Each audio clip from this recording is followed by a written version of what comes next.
رابعہ بصری رحمت اللہ علیہ کو دنیا سے گئے ہوئے 1200 سال ہو چکے ہیں، لیکن ان کا نام آج بھی زندہ ہے، رابعہ بصری۔ گلگت کی عورتوں کو بھی پتہ ہے رابعہ بصری کوئی بڑی اعلیٰ درجے کی خاتون تھی، پنجاب کی عورت کو بھی پتہ ہے، عرب کی عجم کی عورتوں کو پتہ ہے رابعہ بصری نہ کوئی شہزادی تھی، نہ کوئی ملکہ تھی، نہ کوئی وہ خوبصورت تھی، نہ کوئی خاندانی تھی، بلکہ عورت ہونے کے لحاظ سے ہر عیب اس میں تھا۔ خاندان اچھا ہونا چاہیے تو وہ غلام تھیں، باندی تھی، شکل اچھی ہونی چاہیے تو وہ بدصورت تھیں، کالی تھی۔ پھر چلو شکل پہ کیسی ہو، خاندان کیسا، اولاد کے قابل تو ہو، رابعہ بصری اولاد کے قابل بھی نہیں تھی، بانج اس کو کہتے ہیں، جو عورت اولاد کے قابل نہ ہو اس کو اردو میں بانج کہتے ہیں، عربی میں عقیم کہتے ہیں، آپ کی زبان میں بھی کچھ کہتے ہوں گے، ہیں؟ شونی تھی۔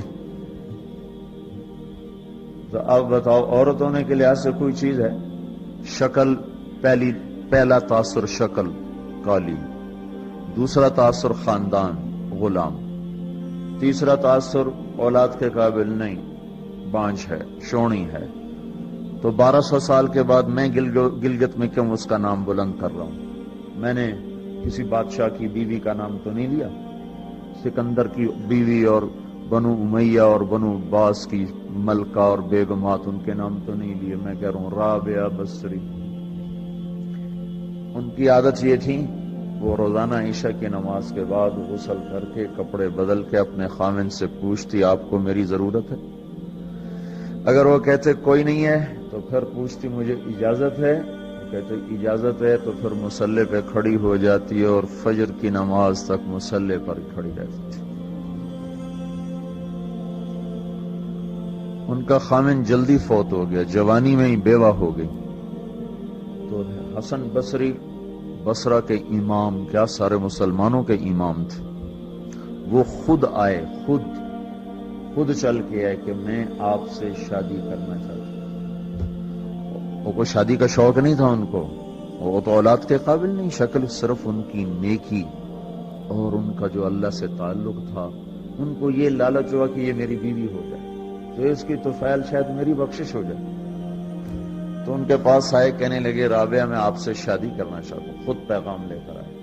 تو انہوں نے فرمایا میری 4 باتوں کا جواب دے دو تو میں شادی کر لیتا ہوں۔ کہنے لگے کیا؟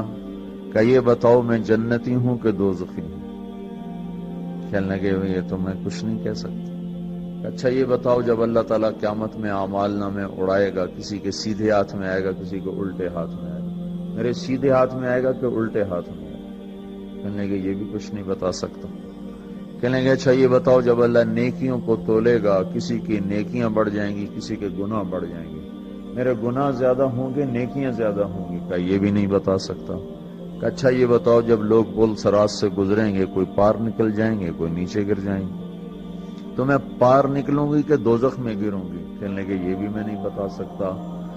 تو پھر فرمایا اچھا جاؤ مجھے تیاری کرنے دو، مجھے ان 4 باتوں کی تیاری کرنی ہے، میرے پاس شادی کے لیے وقت کوئی نہیں ہے۔ ایک دن اٹھی، سالن پکانے کے لیے سالن ہانڈی، دیکھا تو پیاز کوئی نہیں، اب پیاز کاٹ کے ہانڈی میں ڈالا جاتا ہے۔ اب پریشان بیٹھی ہیں، نہ کوئی بیٹا، نہ بیٹی، نہ خامد، نہ بھائی، نہ کوئی خادمہ۔ تب سوچ میں پڑی پیاز کہاں سے لوں؟ اوپر سے ایک چیل اڑتی ہوئی جا رہی تھی، اس کے پنجوں میں پیاز تھا۔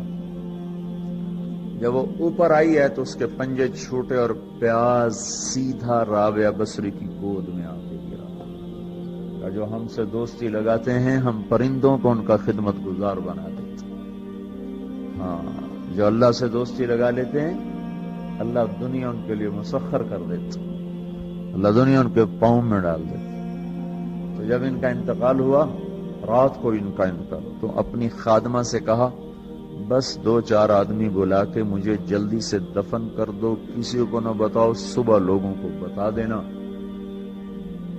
اور مجھے کفن دینا میری وہ اس چادر میں جس میں میں تہجد پڑھا کرتی تھی۔ تو انہوں نے راتوں رات دفن کر کے صبح اعلان کیا، شور مچ گیا، ہائے کیوں بتایا، کیوں نہیں بتایا کیوں.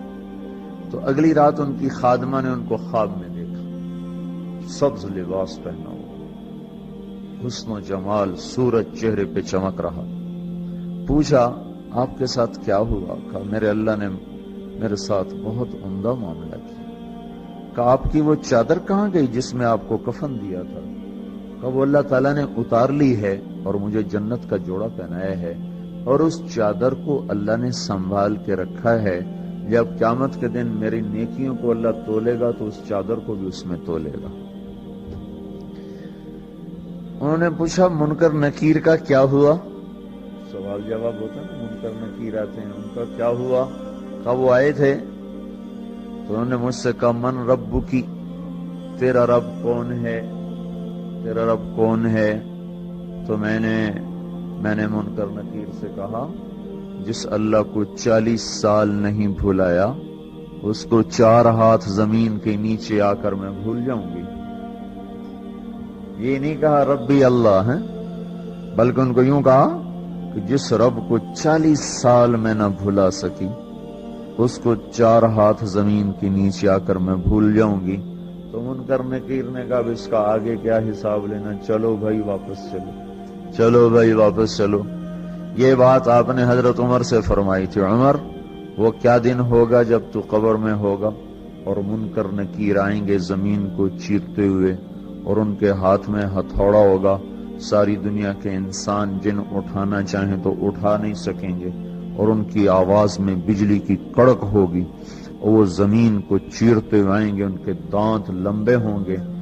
تو وہ آ کر تم سے سوال کریں گے من ربک ما دینک من نبیک. تو حضرت عمر کہنے لگے یا رسول اللہ میرے ہوش ٹھیک ہوں گے؟